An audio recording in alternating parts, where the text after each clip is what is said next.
അപ്പം അങ്ങനെ സഫയിൽ തുടങ്ങിയിട്ട് അവസാനം ഏഴാമത്തേത് മറുവയിലായിരിക്കും അവസാനിക്കുന്നത്.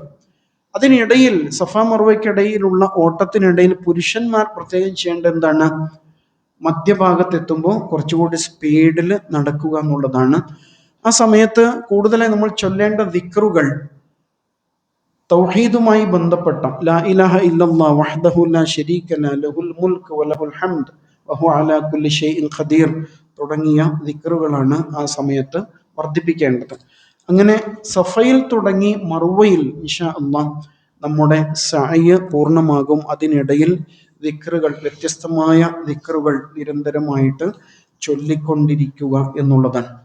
അങ്ങനെ മറുവയിൽ സഅയ് അവസാനിക്കുമ്പോൾ അവിടെ നിന്ന് കഅബയിലേക്ക് തിരിഞ്ഞ് നമ്മൾ ദീർഘനേരം പ്രാർത്ഥന നിർവഹിക്കും. അതിനുശേഷം പുറത്തേക്ക് കടക്കുന്നു. പുറത്ത് കടന്നു കഴിഞ്ഞാൽ പിന്നെ നമുക്ക് നിർവഹിക്കാനുള്ളത് മുടിയെടുക്കലാണ്. പുരുഷന്മാരെ സംബന്ധിച്ചിടത്തോളം പൂർണ്ണമായിട്ടും തല മുണ്ടനം ചെയ്യലാണ് ഏറ്റവും ശ്രേഷ്ഠം. റസൂൽ സല്ലല്ലാഹു അലൈഹി വസല്ലം അതിനെക്കുറിച്ച് പഠിപ്പിക്കുന്നുണ്ട്. റഹിമല്ലാഹുൽ മുഹല്ലിഖീൻ, തല മുണ്ടനം ചെയ്തവരെ അള്ളാഹു അനുഗ്രഹിക്കട്ടെ എന്ന് റസൂൽ സല്ലല്ലാഹു അലൈഹി വസല്ലം അരുളിയപ്പോൾ കൂട്ടത്തിൽ ഒരാൾ ചോദിക്കുന്നുണ്ട്, വൽ മുഖസ്സിരീന യാ റസൂലല്ലാഹ്, വെട്ടിയാൽ പോരെ റസൂലേ? അയാൾ കുറച്ച് ഫാഷനൊക്കെ ഉള്ള ആളായിരുന്നു അല്ലെ. മുട്ടയടിച്ചാൽ ഇപ്പൊ മുട്ടയടി ഒരു ട്രെൻഡാണ്. അപ്പോൾ പിന്നെ വെട്ടിയാൽ പോരെ എന്ന് അയാൾ ചോദിച്ചു. അപ്പോൾ റസൂൽ സല്ലല്ലാഹു അലൈഹി വസല്ലം ആവർത്തിക്കുകയാണ്, റഹിമല്ലാഹുൽ മുഹല്ലിഖീൻ, തല മുണ്ടനം ചെയ്തവരെ അള്ളാഹു കരുണ ചെയ്യട്ടെ എന്ന് വീണ്ടും ആവർത്തിക്കുകയാണ്. നാലാമതാണ് റസൂല് വെട്ടിയാലും മതി എന്നുള്ളൊരു അനുവാദം കൊടുത്തതെന്നാണ്. അപ്പൊ അതിനാൽ നമ്മൾ ശരിക്കും നേരത്തെ സൂചിപ്പിച്ച പോലെ ഒരു പുതിയ ഒരു ജന്മം എടുക്കണമല്ലോ. കുഞ്ഞ് ജനിച്ചാൽ ആദ്യം എന്താ ചെയ്യാം? മുടിയെടുക്കണം അല്ലെ? കുഞ്ഞ് ജനിച്ചാൽ മുടിയെടുക്കൂല്ലേ? അത് തന്നെയാണ് ശരിക്കും ഇവിടെ സംഭവിക്കുന്നത്. ആ നിലയിൽ പരിപൂർണ വിശുദ്ധിയിലേക്ക് നമ്മൾ തിരിച്ചെത്തുകയാണ് ചെയ്യാം. അപ്പോൾ പുരുഷന്മാര് ബാർബർ ഷോപ്പിലേക്ക് പോയിട്ട് മുടിയെടുക്കുക. ഇനി അതേ സമയത്ത് ഒന്നിലേറെ ഉംറ ഉദ്ദേശിക്കുന്നു, അങ്ങനെയൊക്കെ ആണെങ്കിൽ പിന്നെ കുറേശ്ശെ എടുത്താലും മതി. പക്ഷേ ഫർളായ ഉംറ നിർവഹിക്കുന്നവരെ സംബന്ധിച്ചിടത്തോളം ജീവിതത്തിൽ ആദ്യമായിട്ടുള്ള ഉംറയാണെങ്കിൽ ആദ്യം മുടി പൂർണ്ണമായിട്ട് എടുക്കൽ തന്നെയാണ് അതിൻ്റെ പൂർണ്ണത. സ്ത്രീകൾ എങ്ങനെയാണ് മുടിയെടുക്കാം? അവിടെ റൂമിലേക്ക് പോയിട്ട് ഈ മുടിയുടെ വ്യത്യസ്ത ഭാഗങ്ങളിൽ നിന്ന് കുറേശ്ശെ ഒരു വിരലിൻ്റെ അത്രയൊക്കെ വെട്ടുകയാണ് ചെയ്യേണ്ടത്. അത് അവിടെ വെച്ചൊക്കെ വെട്ടുന്നവരും വെട്ടിക്കൊടുക്കുന്നവരൊക്കെ ഉണ്ടാവും. അങ്ങനെ മുടി പുറത്ത് കാണിച്ചിട്ട് അവിടെ വെച്ച് ചെയ്യുന്നത് ശരിയല്ല. മാത്രമല്ല അവിടെ വൃത്തികേടാവും, മുടി വീണിട്ട്. അതുകൊണ്ട് തന്നെ റൂമിൽ പോയിട്ട് ചെയ്യുക എന്നുള്ളതാണ് ശ്രദ്ധിക്കേണ്ട ഒരു കാര്യം. അപ്പം അതോടുകൂടി നമ്മൾ ഉംറയുടെ ഇഹ്റാമിൽ നിന്ന് മുക്തമാവുകയാണ്. അതിനെന്താ വാക്ക് പറയാം? തഹല്ലുൽ എന്നാണ് പറയാം. ഇഹ്റാം അനുവദനീയമായ പലതും നിഷിദ്ധമായ അവസ്ഥയാണെങ്കിൽ തഹല്ലുൽ എന്താണ്? ഇതുവരെ നിഷിദ്ധമായ കാര്യങ്ങൾ എനിക്ക് അനുവദനീയമാവുകയാണ്. ഹലാൽ എന്ന വാക്കുമായി ബന്ധപ്പെട്ടാണ് തഹല്ലുൽ എന്നുള്ള പ്രയോഗം. അൽഹംദുലില്ലാ, അങ്ങനെ നമ്മുടെ ഉംറ പൂർത്തിയാവുകയാണ് ചെയ്യുന്നത്. ഏറ്റവും ചുരുങ്ങിയ രൂപത്തിൽ ആ കർമ്മത്തെക്കുറിച്ച് മാത്രം സൂചിപ്പിച്ചാണ് ഇൻഷാ അല്ലാഹ് ഇനിയും നമുക്ക് ക്ലാസ്സുകൾക്ക് അവസരങ്ങൾ ഉണ്ടാവും. അതുപോലെ നമ്മുടെ വാട്സാപ്പ് ഗ്രൂപ്പിൽ സംശയങ്ങൾക്ക് ചോദിക്കാവുന്നതാണ് ഇൻഷാ അല്ലാഹ്. എന്തെങ്കിലും ഡൗട്ട് ചോദിക്കാനുള്ള അവസരം ഇപ്പം ഉണ്ടോ?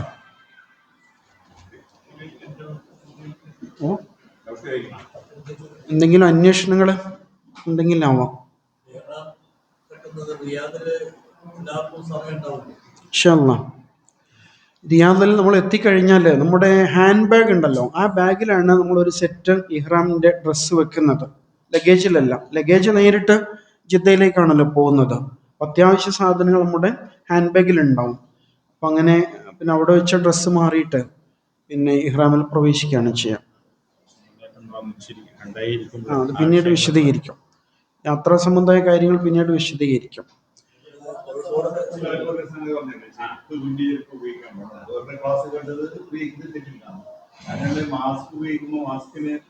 അതെ അതെ അതെ, അതൊക്കെ ഉപയോഗിക്കാം. പ്രായോഗികമായിട്ട് ആണല്ലോ ചിന്തിക്കാൻ പറ്റുള്ളൂ.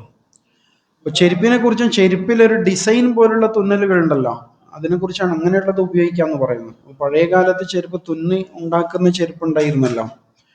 ഇപ്പൊ അങ്ങനെ അല്ലാത്ത ചെരുപ്പുകൾ ധാരാളം നമുക്ക് കിട്ടും.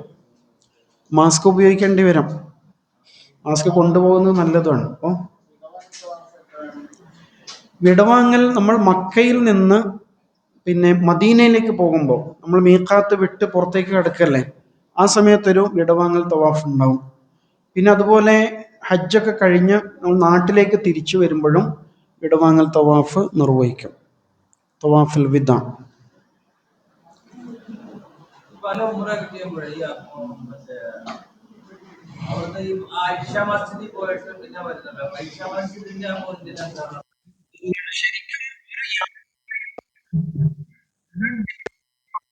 ഒരു യാത്രയിൽ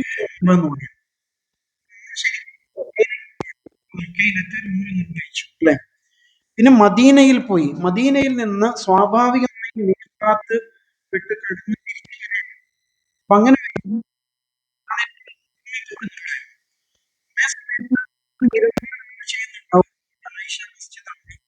അപ്പൊ അങ്ങനെ അവിടെ പോയിട്ട് നമ്മൾ ചെയ്തുകൊണ്ടിരിക്കുന്ന ഒരു അവസ്ഥ കാണാൻ പറ്റും. ശരിക്കും ആർത്തവം സംഭവിച്ചപ്പോ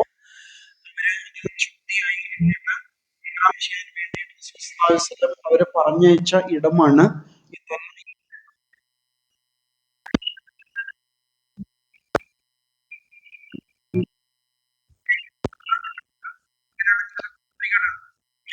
എന്ന് പറയും. പോയിട്ട് ഇഹ്റാം ചെയ്തിട്ട് വരാവുന്നതാണ്. ആയിഷ ബിയുടെ കൂടെ,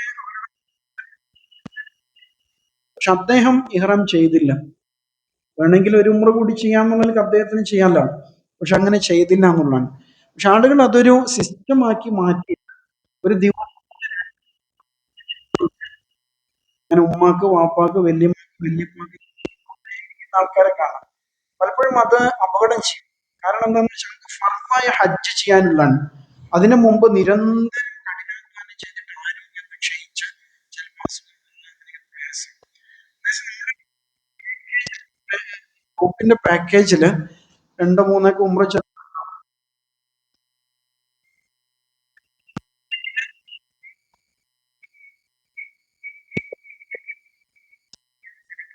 നമ്മൾ ജയറാനയിൽ പോയിട്ട് ഉംറക്ക് അവസരം ഉണ്ടാകാം.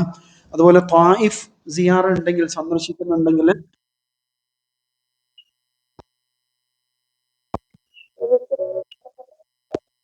ഇത് ഉപയോഗപ്പെടുത്താവുന്നതാണ്. പിന്നെ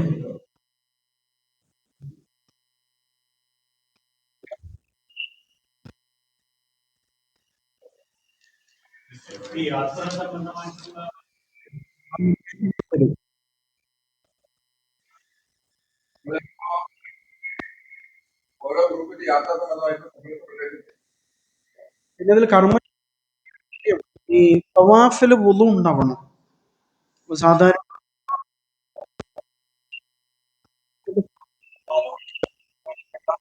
സാധ്യത ഉണ്ടാവും.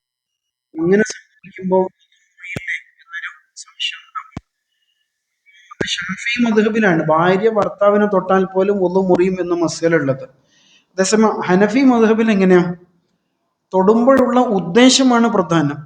ഏത് മനുഷ്യർ തമ്മിലും തൊടുമ്പോൾ എന്തായിരുന്നു മനസ്സിൽ കരുതിയത് എന്നത് പ്രധാനമാണ്. അവിടെ എത്തുമ്പോൾ നമ്മൾ എന്ത് ചെയ്യും, നമ്മൾ ആ വിഷയത്തിൽ ഹനഫി മദ്ഹബ് സ്വീകരിക്കുകയാണ് ചെയ്യുക. എന്ന് പറഞ്ഞാൽ ഉംറയ്ക്ക് വേണ്ടി ഹജ്ജിന് വേണ്ടി വന്നതാണ്. അപ്പോൾ സ്വാഭാവികമായിട്ടും മറ്റൊരു ഉദ്ദേശത്തിൽ തൊട്ടുപോകുന്ന അവസ്ഥ ഉണ്ടാവില്ലല്ലോ. അപ്പൊ അതിനാൽ പരസ്പരം തൊട്ടുപോയാൽ ഒന്നും മുറിയില്ല എന്നാണ് മനസ്സിലാക്കേണ്ടത്. ഇങ്ങനെ കുറെ പ്രാക്ടിക്കൽ ആയിട്ടുള്ള കുറെ കാര്യങ്ങൾ ഉണ്ടാവും. അപ്പൊ തവാഫിന്റെ എണ്ണം മറന്നുപോയി, 7 എണ്ണമാണല്ലോ. അങ്ങനെ ചെറിയ മണിയുള്ള ചെറിയ മാലയൊക്കെ കിട്ടും, തസ്ബീ മാതിരിയുള്ള. അപ്പൊ 7 എണ്ണം ഉള്ളത്, അതിങ്ങനെ ഓരോ റൗണ്ട് പൂർത്തിയാകുമ്പോൾ അതിങ്ങനെ നീക്കി കയ്യിൽ പിടിച്ചാൽ എണ്ണം മറക്കാതിരിക്കാം. പക്ഷെ ചിലപ്പോ നിസ്കാരത്തിലെ റക്കഅത്ത് തെറ്റിപ്പോകും പോലെ എണ്ണം തെറ്റും.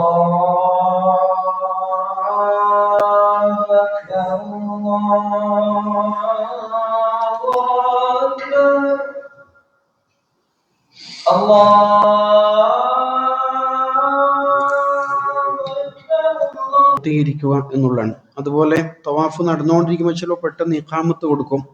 അങ്ങനെയൊക്കെ സംഭവിച്ചാൽ പൂർത്തിയായ എണ്ണം തവാഫ് ഉണ്ടല്ലോ, അത് മനസ്സിൽ ഓർമ്മിച്ചു വെക്കുകയും നിസ്കാരം കഴിഞ്ഞതിന് ശേഷം വീണ്ടും ഹജറുൽ അസ്വദിൽ വന്നുകൊണ്ട് അടുത്ത ബാക്കി 3 നേരത്തെ നിർവഹിച്ചതെങ്കിൽ ബാക്കി 4 കൂടി നിർവഹിക്കാം. അങ്ങനെയാണ് അത് പൂർത്തീകരിക്കേണ്ടത്. ഇൻഷാ അല്ലാഹ് എന്തെങ്കിലും ഡൗട്ട്സ് ഉണ്ടെങ്കിൽ നമുക്ക് വാട്സാപ്പ് ഗ്രൂപ്പിൽ ഡിസ്കസ് ചെയ്യാവുന്നതാണ്. നമുക്കൊരു മാസം ബാക്കിയുണ്ട്. അതിനിടയിൽ കൂടുതലായിട്ട് പഠിക്കാൻ ശ്രമിക്കുക.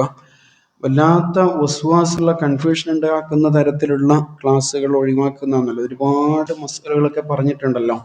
സംഗതി വളരെ സിമ്പിളാണ്. അപ്പോൾ ആ നിലയിലുള്ള ക്ലാസ്സുകൾ പലയിടത്തും ക്യാമ്പുകളൊക്കെ നടക്കാൻ ഇടയുണ്ട്.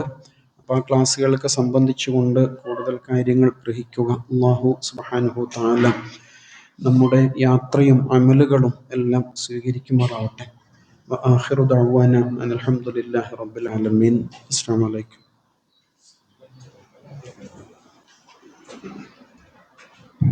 ഇവിടെ നമസ്കാരം.